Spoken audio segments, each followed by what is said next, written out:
Fue una bonita experiencia. Bueno, Walter, vamos avanzando un poquito allí. Llegas a Quito en la universidad y tú eres del grupo de pintores que se tomaron el ejido y le hicieron una galería abierta. Cuéntanos esa experiencia. Mira, el movimiento siempre fue social, político, ¿no? Del arte, a lo menos en la Universidad Central, pues. Y para hacer una exposición personal o colectiva, era muy difícil, pues una galería, enmarcar, poner todo de tu bolsillo pues, y hacer una exposición. O sea, era muy difícil. Y a alguno se le ocurrió, dice, vamos al Parque del Ejido y expongamos ahí, afuera, pues, para que el pueblo vea obras que antes era la galería, pues, si no estaba en la galería no, nadie te veía. Entonces fueron reuniéndose 2, 5, 10 compañeros, los más activos que éramos, ¿no? Que el resto, alguno tenía algún amigo y le prestaba facilidades y hacían galerías. Y allí nació Ahí directamente nació el el ejido, Parque del claro, Ejido. con esa idea de llevar el arte al pueblo, a la calle. El arte al parque. Y esos son ya como 50 años, pues casi. Yo estuve en primer año de universidad. En ese tiempo nació eso. Y yo me dediqué, ya me casé, tuve mis hijos, me retiré en un tiempo de eso, ¿no? Eh, Volví como a los 20 años, porque o sea, una galería abierta, hay turistas de todo el mundo y se puede vender obras, ¿no? Entonces ese fue el inicio del arte popular, de arte elegido. Bien, estamos conociendo parte de la personalidad multifacética que tiene nuestro invitado de esta tarde, Walter Ramiro Villarreal, sangabrieleño, pero ausente, pero nunca se ha olvidado de su querida tierra. De vez en cuando se viene, aunque sea a hacer unas tomitas por acá de videos, le encanta el video. Y como habíamos puesto en nuestro flyer de publicidad para esta entrevista, músico, pintor y cinematógrafo. Recordemos, Walter, 1990 tal vez, Sí, 88, 92, a 3. finales de los 80 del siglo pasado, para que se vayan Justo, ubicando los justo. millennials. Walter se viene acá con unas cámaras en ese entonces, las Handycam y un poquito más todavía las Betacam, Betacam. y traía la idea de hacer cine, o sea, no teatro, sino cine, o sea, aprovechar el teatro que había aquí, en esa época había un gran movimiento de teatreros, ¿no? La Cuadra, los Canteras, los Mingueros, y aprovechar todo ese tipo de actores y actrices, y a Walter se le mete en la cabeza hacer cine. Y bueno, ya tenía el emprendimiento que se llamó Gemini Sono Video. De eso también vamos a conversar más luego porque es una propuesta que se ha olvidado acá en San Gabriel, lo que eran las famosas amplificaciones, ¿no? Que amenizaban hasta los entierros, eso.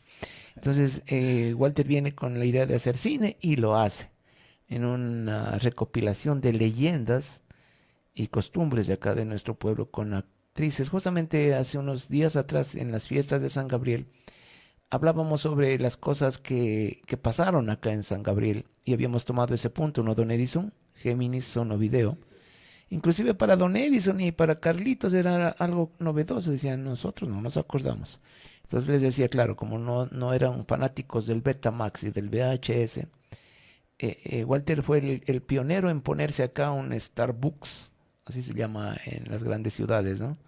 Los famosos clubes de alquiler de videos, Claro. algo que la gente actual, los millennials actuales, no conocieron y ellos dicen que solo hay Starbucks en Quito o en Guayaquil. Aquí teníamos a 2 cuadras de aquí de la radio un Starbucks y tenían películas de todo, especialmente lo que me gustaba de ese videoclub era que conseguía este Walter en Quito producción de la Casa de la Cultura y producción de algunas ONGs, ¿no? Entonces Sí. tenía un capítulo especial donde había películas con sentido y videos y documentales con sentido. Pero el fuerte de él fue hacer cine. Cogía su cámara, cogía sus micrófonos, sus audífonos y a filmar en la chorrera de Paluz, ¿no? Y de eso todavía tenemos buenos recuerdos en YouTube, porque los ha subido, los he mirado. En algún momento nos estábamos proponiendo a ver si les damos un realce más en TikTok, que ahora que está de moda. Cuéntanos, Walter, sobre esa afición al cine y el cine en Montúfar, cosa que muchos no creen, pero que sí pasó. Sí pasó eso acá.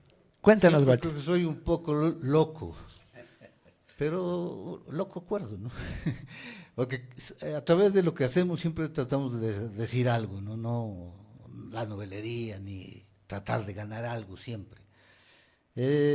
Yo veía los grupos de teatro que eran muy buenazos.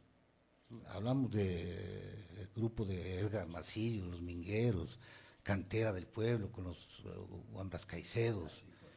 Era increíble.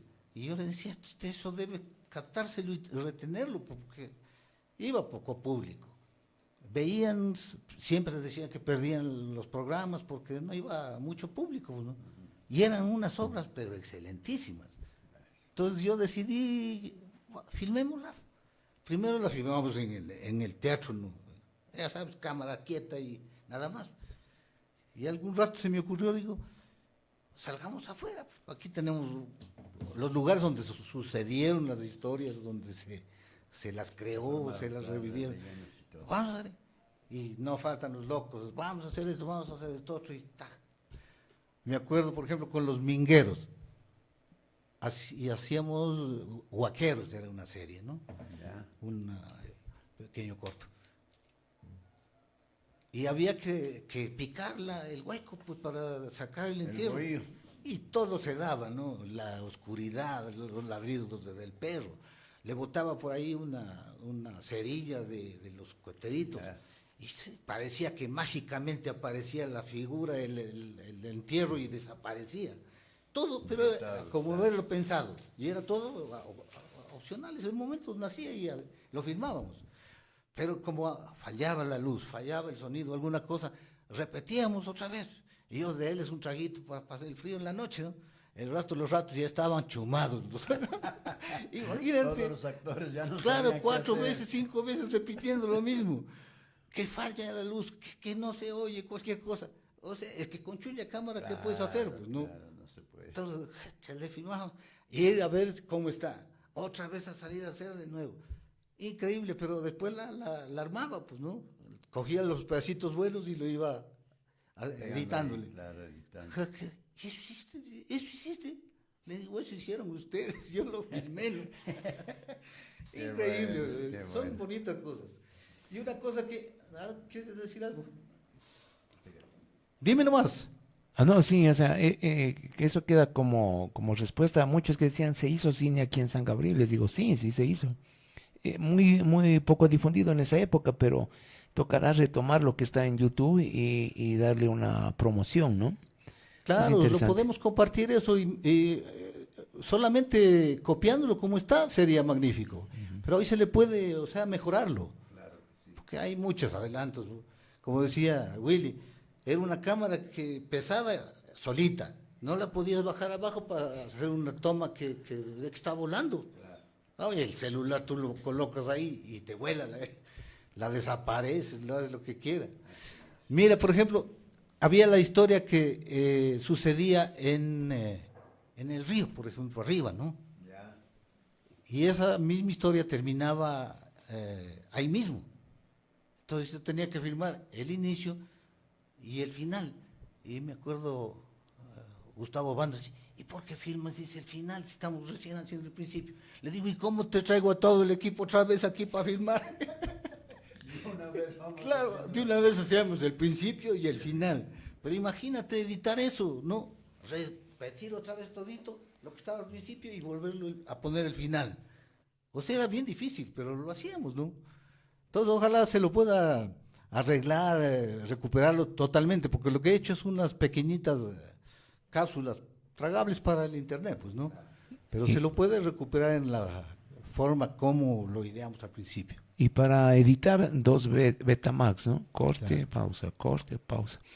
Yo recuerdo de esa época cuando se filmó en la Cascada de Paluz con Betty Chulde y Carlos Obando. Y al Carlos le decías que se ponga un antifaz que era como solo para amagar el hecho de que él era el diablo, ¿no? Y en parte de la producción ya no se ha puesto la máscara, yo lo estuve viendo últimamente ese video. Y claro, como él tenía unos bigotes, o sea, sin máscara, era más certero ese diablo, ¿no? Y eso le decía el Chuy, le decía, sin máscara, el mejor actor. Claro, es que ahí hay que usar la psicología, pues, ¿no? El personaje no es hecho al azar. O sea, tú le ves y dices, no, este tiene cara de diablo, pongámoslo de diablo, ¿no? Y con los pocos actores que había, pues, y sin recursos, uno tiene que idearse cosas y hacerlo, pues, ¿no? Mira, por ejemplo, Betisita Chulde. Imagínate, hace 30 años casi, o 25 años, muy difícil.